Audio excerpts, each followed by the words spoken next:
શું કામ ખબર છે?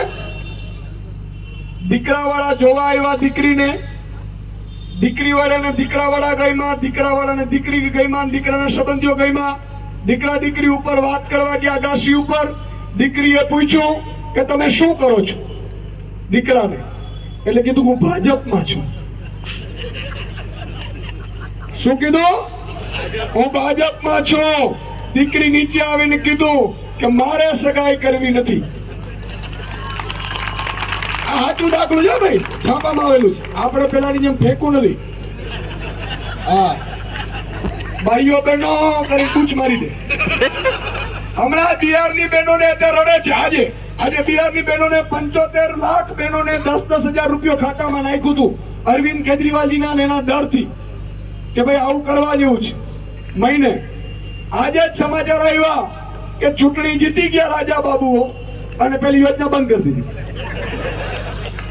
પણ આ દીકરીએ જે કીધું એ સમજવા જેવી વાત છે. દીકરીએ એવું કીધું કે એમના મમ્મી પપ્પાએ પૂછ્યું બેટા એ ભાજપમાં છે, તને શું વાંધો? મને કે ના માં, મારે એની જોડે સંબંધ નથી કરવા. કેમ? તો કે ભાજપમાં છે. ભાજપ વાળા કહેશે તું બ્રિજ ખાઈ જા, આ ખાઈ જા હે. ભાજપ વાળા કહે તું રોડ ખાઈ જા, આ ખાઈ જા હે. ભાજપ વાળા કહેશે કંપનીમાંથી ભ્રષ્ટાચાર કરી રૂપિયા લઈ લે, પ્રજાને પોલ્યુશનમાં મારી નાખશે. અને એનો દીકરો મારા ઉદરમાં પાકે એવો નમારો દીકરો મારે જોતો નથી ને એટલા માટે મારે ભાજપ વાળા નથી કર્યું. આ કેટલી તાકાત છે! સગાઈ ફોક કરી નાખી. અને હું તમને કહું છું વેવાઈઓ વેવાણો ભાજપમાં એમ કહી દેવાનું કે આ ભાઈ આમ આદમીમાં આવો નહીં તો સગાઈ તોડો. અમે બરોબર કીધું? કારણ કે આપણા દીકરાઓની જાન લઈએ છે, જીવ લઈએ છીએ યાર. આજે આ બાળક છે, આ બાળક અત્યારે વિચાર કરો, આ ડોક્ટર રાજીવ છે, એમની પાસે ચેક કરાવડાવો, પોલ્યુશન નો અંશ નીકળશે.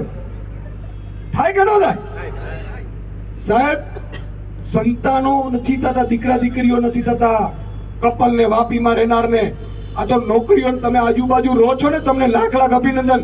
ઘણા પોલીસ વાળા મિત્રો મને કહે સુદાનભાઈ અમારી બદલી અહીંયા કરાવી દેવે ને. મેં કીધું અહીંયા ન જવાય ભાઈ, રૂપિયા મળશે બાકી તમારું 5 વર્ષ ઘટી જાય. આ ધંધો થોડો કરવા જેવો. અહીંયા હું દમણ ને નજીક હોય દાદરા નગર આવેલી.